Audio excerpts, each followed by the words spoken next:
Social selling.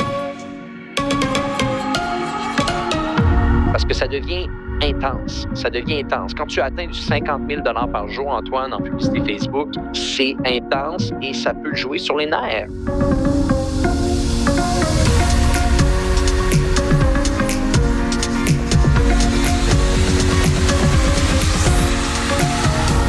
Bonjour à tous et bienvenue sur Social Selling, le podcast 100% Facebook Ads présenté par l'agence J7 Media. Nous sommes une agence spécialisée en publicité Facebook et on vous aide à passer de $1 000 de budget par jour sur Facebook Ads à $2 000, 3 000, 4 000, 5 000 $. Donc on est un peu spécialisé en scaling. Mon nom est Antoine Dalmas et aujourd'hui, je reçois un autre Antoine, président fondateur de l'agence. Antoine Gagné, comment ça va? Antoine, toujours autant heureux de revenir sur Social Selling, ce podcast que j'aime tant. Donc, très heureux de discuter avec toi aujourd'hui. Et moi, je suis très heureux de te recevoir parce que tu es venu me parler en off et tu m'as fait un aveu qui m'a sidéré. Et je pense que ça va sidérer absolument tout le monde dès le moment que je vais lâcher cette bombe. Mais tu m'as dit, il y a des entreprises qui ne peuvent pas scaler avec Facebook Ads. Est-ce que tu peux nous expliquer ça? Effectivement, et ça, c'est venu, Antoine, de plusieurs discussions qu'on a eues avec des fois des clients, avec des fois des prospects qui venaient nous voir, qui disaient « Je veux scaler, je veux scaler, je veux scaler ». Et ce serait l'Eldorado si toutes les entreprises pouvaient investir 5, 10, 15, 20, 30, 40, 50 000 $ ou euros par jour en publicité Facebook. Force est d'admettre que la réponse est non. Ce n'est pas vrai que toute organisation a la possibilité, les capacités d'atteindre ce niveau de scale. C'est fait pour un certain type d'organisation. Et je pense qu'aujourd'hui, ce qu'on va vouloir faire ensemble, ça va être une série de plusieurs épisodes où est-ce qu'on va parler ensemble de scaling, parce que c'est ce qu'on fait chez J7. On fait du scaling et on va surtout vouloir vous démontrer les organisations qui, dans notre entreprise, ont atteint ce fameux cap de 10 000 $ par jour en publicité Facebook. Ce serait mentir de dire que chacun de nos clients atteint ce cap. Ce n'est pas vrai, mais il y en a certains d'entre eux qui l'ont atteint à plusieurs reprises. Il y en a d'autres qui l'atteignent régulièrement. Il y en a d'autres qui atteignent plusieurs dizaines de milliers de dollars de publicité Facebook par jour. Et on a été capable de trouver des points communs à ces différentes organisations-là. Donc aujourd'hui, on va partager avec l'audience ces fameux points communs. Et on va peut-être aussi définir, parce qu'on utilise tout le temps ce terme à l'interne qui est scalé, pour toutes les personnes qui découvrent un peu ce terme, c'est juste la manière de dire qu'on va augmenter le budget sur Facebook Ads tout en maintenant les mêmes coûts par résultat, voire même en les diminuant. Parce que vous savez que la plus grande difficulté qu'il y a sur Facebook Ads, c'est augmenter votre budget pour gagner en croissance, pour atteindre même l'hypercroissance, tout en ayant les mêmes résultats. Très souvent, ça va aller à l'inverse, c'est-à-dire que vous allez augmenter votre budget et vous allez avoir des coûts par résultat qui vont complètement exploser. D'où justement cette étude minutieuse qu'on a fait avec nos propres clients et ces processus qu'on utilise pour scaler, dont on parlera dans de prochains épisodes.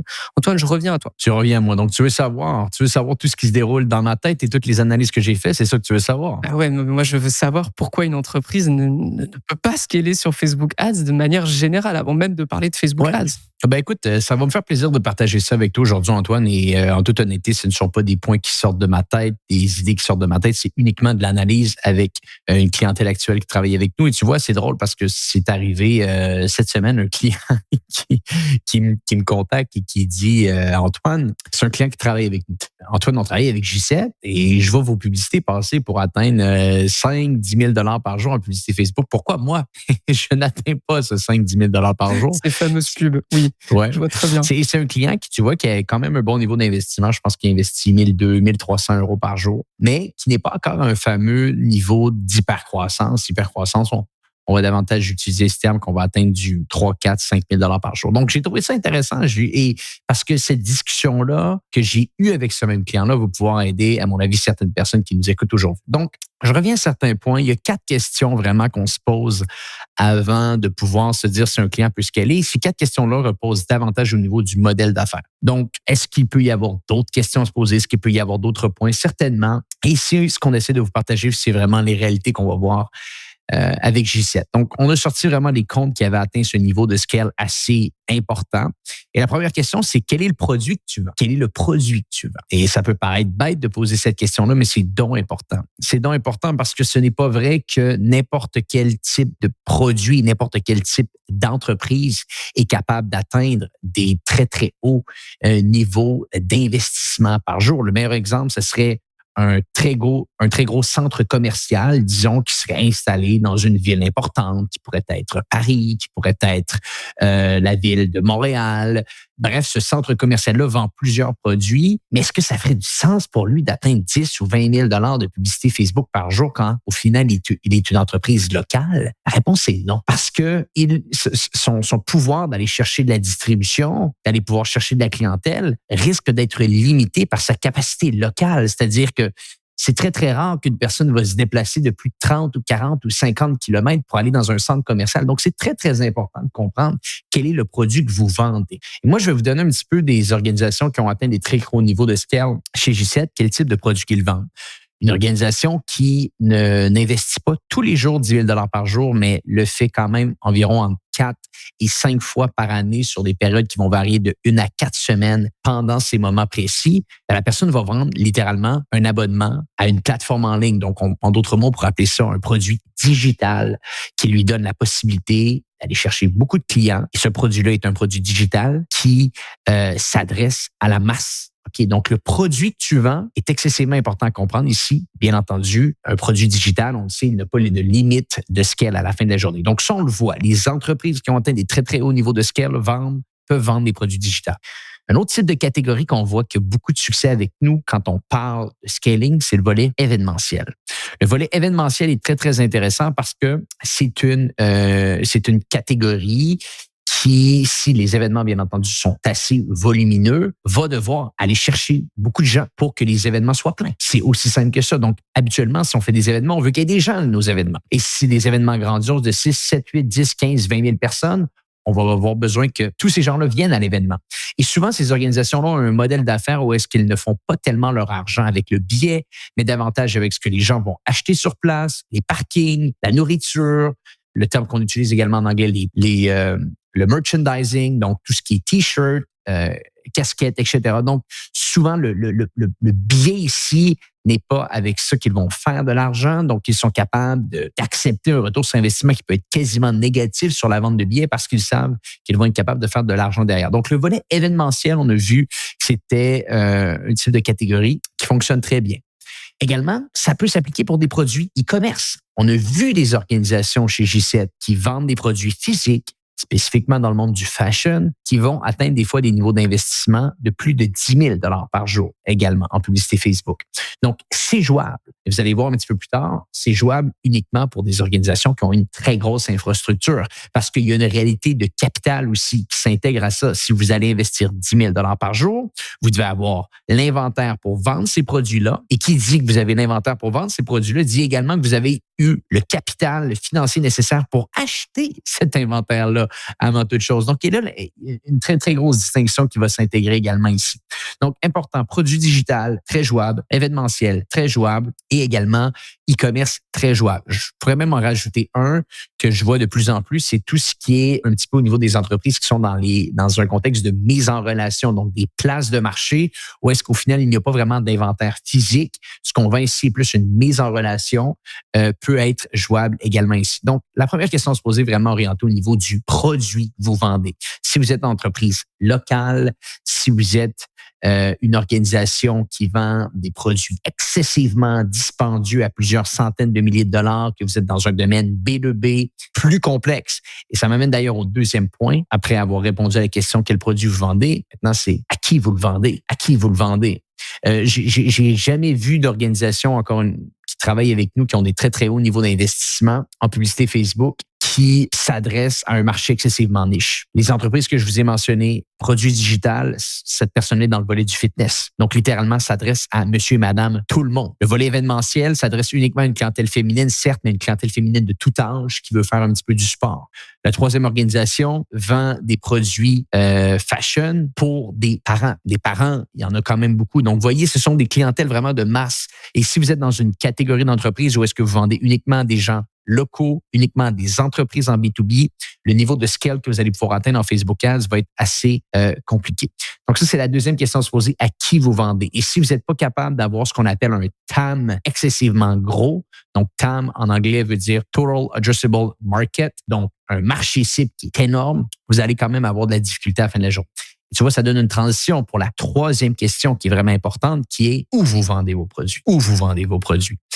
Encore une fois, je le répète, j'ai rarement vu des organisations atteindre des très, très niveaux de scale en étant uniquement dans un seul endroit géographique. Des organisations qui vont être uniquement dans une province canadienne comme le Québec, ou une organisation qui va uniquement vendre à Paris, ou uniquement vendre à Lyon, ou même uniquement vendre en France.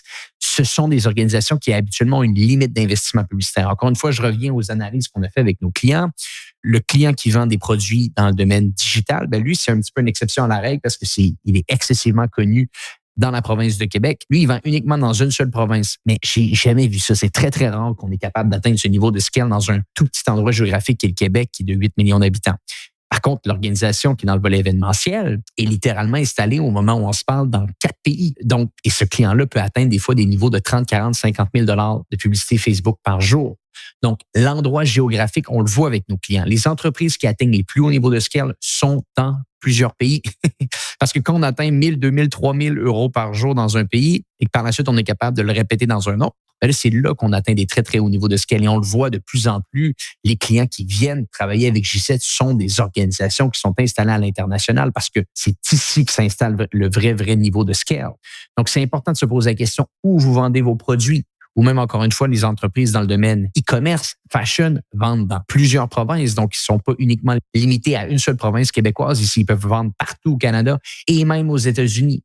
Donc, si au final, votre organisation, vous n'avez pas un produit qui s'adresse à la masse, vous ne vendez pas à la masse et vous êtes pris dans un tout petit endroit géographique, là, vous pourrez pas atteindre ces niveaux de scale. Donc ça, c'est très, très important de se poser ces questions-là. Et vous voyez, on n'a pas encore parlé de publicité Facebook. Ouais, on est simplement ici au niveau de l'analyse du modèle d'affaires. Il y a même, disons qu'il y a un terme qui me vient, mais est-ce que vous avez un pouvoir de distribution illimité finalement? À tout point. Ouais, est-ce que vous pouvez vendre facilement à tout le monde et au plus grand nombre possible? Exactement. C'est exactement ça, Antoine. C'est-à-dire, est-ce que la distribution est quasiment illimitée dans plusieurs pays, d'où la force des produits digitaux, d'où la force des entreprises de mise en relation et d'où la difficulté pour les entreprises e-commerce à atteindre ce niveau-là parce que souvent, elles n'auront pas l'inventaire nécessaire pour atteindre ces niveaux d'investissement-là parce qu'elles n'auront pas eu le capital nécessaire pour acheter l'inventaire à la base. Ou encore une fois, même dans le niveau événementiel, tu lances un événement, automatiquement, tu as besoin d'énormément de monde à ton événement, donc ta distribution est quasiment illimitée également. C'est important de le comprendre aussi comme ça. Quand tu fais un événement, tu atteins uniquement un seuil de rentabilité si tu vends un certain nombre de billets. Donc, même si des fois tu payes plus cher pour aller générer une vente de billets, c'est comme ça que tu t'en sors parce que tu dois absolument atteindre un certain palier avant de commencer à avoir un petit peu un retour sur ton investissement. Donc, cette question de distribution illimitée, elle est très, très importante et elle revient un petit peu à des sous-questions qu'on a posées. Le produit, la clientèle à qui tu t'adresses et la distribution géographique. Donc, ça, c'est très important de répondre à ces questions-là. Il y en a également 2 dernières, et je dirais même l'avant-dernière ici, c'est est-ce que vous êtes mentalement prêt? Et qu'est-ce que je veux dire par là pour essayer d'être vraiment clair avec notre audience? C'est-à-dire, je pense qu'on en a parlé même sur un dernier épisode de Social Selling la dernière fois, où est-ce qu'on parlait beaucoup plus en profondeur de la fondation financière, qui est un des outils qu'on utilise beaucoup chez J7, où est-ce que très souvent, on a des clients qui arrivent et nous disent « Bon, moi, je veux tripler ma business dans la prochaine année. » Nous, comme on le dit à chaque fois, il n'y a pas de souci. Laissez-nous analyser ce qu'on a besoin de faire pour se rendre là. Et quand on finit l'analyse de la fondation financière, on se rend bien compte que le client peut scaler, mais il va falloir littéralement faire 4 à 5 fois les investissements publicitaires pour atteindre 3 fois ou 4 fois les revenus qu'il voudrait atteindre dans la prochaine année. Et c'est souvent ça qui freine les clients. Ils se disent « Oh, OK, je peux pas atteindre la croissance que je veux en restant sur les mêmes investissements. » Bien sûr que non. Mais ça, souvent, c'est une surprise pour les clients. D'où la force d'avoir un bon outil comme la fondation financière. Et je reviens à mon point. Est-ce que vous êtes mentalement prêt? Qu'est-ce que ça veut dire mentalement prêt? Est-ce que vous êtes prêt à sacrifier de la profitabilité? Est-ce que vous êtes prêt à accepter en tant qu'organisation que la profitabilité va s'effriter pendant une période de temps spécifique qui peut être 1, 2, 3 ans? En contrepartie, vous allez aller chercher cette fameuse prise de marché-là. Et ça, beaucoup de gens disent qu'ils sont prêts, encore une fois, jusqu'à temps qu'ils doivent le faire. C'est-à-dire que et moi je l'ai vu, les entreprises qui atteignent un niveau de scale avec nous, l'entrepreneur ou la personne qui est responsable derrière de dire oui, on accélère, c'est des gens qui ont sensiblement une confiance inébranlable dans leurs moyens, qui ont une très, très, très bonne relation avec l'argent. Très important de le dire parce que ça devient intense. Quand tu atteins du 50 000 $ par jour, Antoine, en publicité Facebook, c'est intense et ça peut jouer sur les nerfs. Et même pour le média buyer qui gère ce genre de budget. Surtout pour l'acheteur média, c'est pas un travail facile, là. Je fais une petite parenthèse aussi, mais tu l'as très bien mentionné, on en avait parlé précédemment sur Social Selling. Pour les personnes qui ont envie d'aller plus loin dans ce domaine sur la finance d'entreprise, on avait sorti en février un épisode qui s'appelle Devenir meilleur en Facebook Ads par la finance d'entreprise. Et justement, tu parlais de ce choix qu'avaient les entreprises à faire. C'est est-ce que je veux maximiser ma profitabilité? Et dans ce cas-là, je vais avoir une croissance qui va être beaucoup plus lente. Ou est-ce que, à l'inverse, je veux acquérir des parts de marché, je veux être agressif et faire finalement des investissements à long terme? C'est littéralement ce que tu es en train de nous redire ici. Ben oui, puis ça revient un petit peu à une discussion que j'avais avec un client qui me disait où est-ce que là, son gros objectif dans les derniers mois avait été de viser la profitabilité. Donc, automatiquement, les investissements étaient à la baisse et on avait atteint des très, très bons mois de profitabilité avec plusieurs dizaines de milliers d'euros.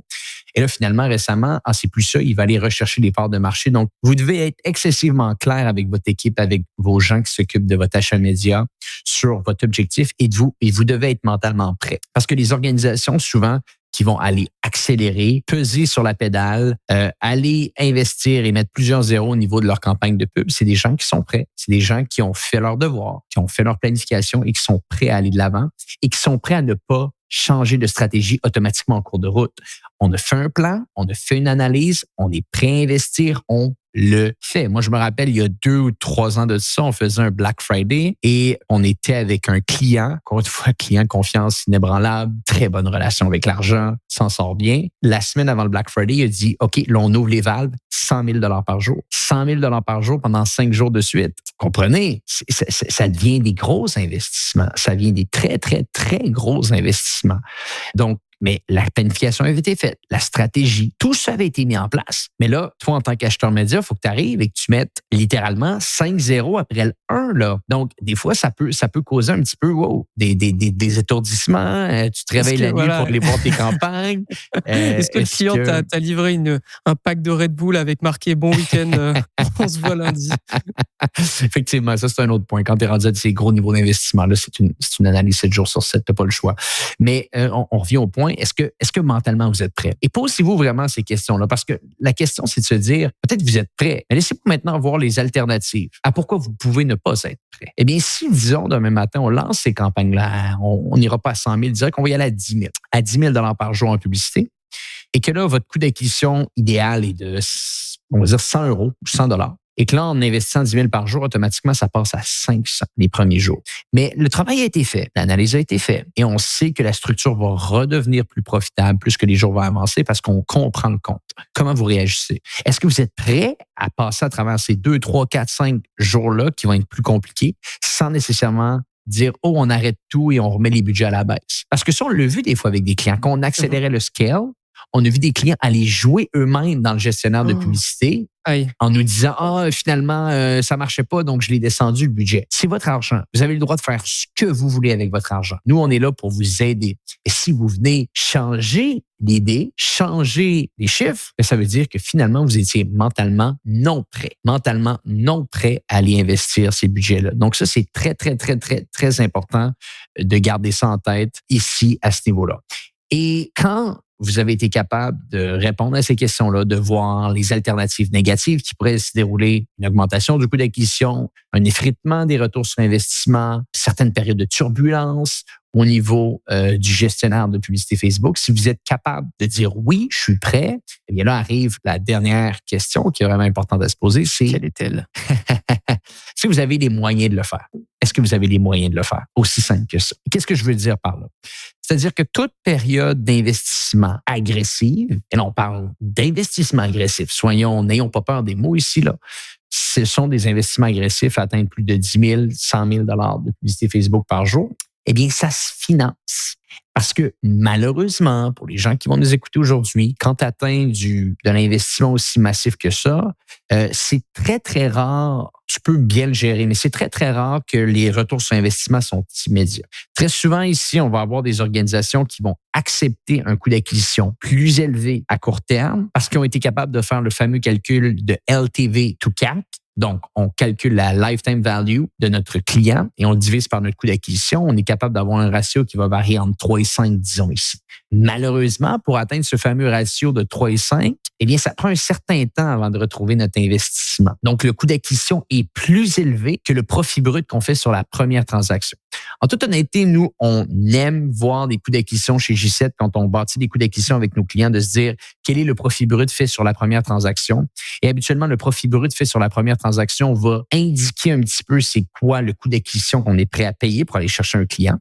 Mais dans un cas où est-ce qu'on est en scale agressif, on va peut-être être un petit peu plus patient pour aller retrouver notre retour sur investissement. Donc, ça veut dire que vous allez faire des pertes à court terme. Donc, on le sait que vous êtes mentalement prêt. Maintenant, est-ce que vous avez les moyens? Maintenant, est-ce que vous avez les moyens de le faire? Des organisations qui travaillent avec nous vont être 100% financées par eux-mêmes, donc un financement interne, bootstrap, et ils sont capables de gérer ça. D'autres organisations vont avoir levé du financement externe. Mais ça, c'est une question vraiment importante à se poser, c'est de se dire, est-ce que si pendant quelques jours ou même quelques mois, on va investir très agressivement et que ça vous prend quelques mois de retrouver votre retour sur investissement, mais qu'on sait très bien que sur le long terme, ça va être bon pour vous, est-ce que vous avez les moyens de le faire? Parce que si, sur papier, ça fait du sens de retrouver son retour sur investissement dans 2 ou 3 mois, que notre cohorte prend un petit peu plus de temps à maturer, et que finalement, vous n'avez juste pas les fonds nécessaires. C'est ça, ouais. Mais on va mettre la business on va mettre l'entreprise en faillite, là. Littéralement, on va aller chercher toutes les liquidités juste pour la mettre en investissement. Donc, on doit également se poser cette question-là. Est-ce qu'on a prévu l'investissement agressif et on a dans le compte de banque un extra 4, 5, 600 000 $ qui traîne, qui nous permet d'aller faire ces investissements-là agressifs? Si la réponse est non, on va encore une fois se poser des questions, à savoir si on peut le faire. Parce que malheureusement, ce n'est pas vrai que les retours sur investissement dans du scale agressif se font continuellement le jour 1. Des fois, ça l'arrive, des fois, on le voit avec nos clients et on est excessivement content parce que tout se finance par soi-même, mais des fois, c'est pas le cas. Donc, on se doit de bien analyser le cash flow, les liquidités qu'on a dans notre compte de banque. Donc finalement, scaler, c'est à un certain niveau. Scaler, c'est finalement faire une avance sur sa croissance. Faire une avance sur la croissance, si bien entendu, le calcul fait du sens, l'équation fait du sens, c'est-à-dire que tu dois faire plus de revenus sur le long terme que tu en fais sur ta première transaction. Ça, t'as pas le choix. Que ton coût d'acquisition plutôt.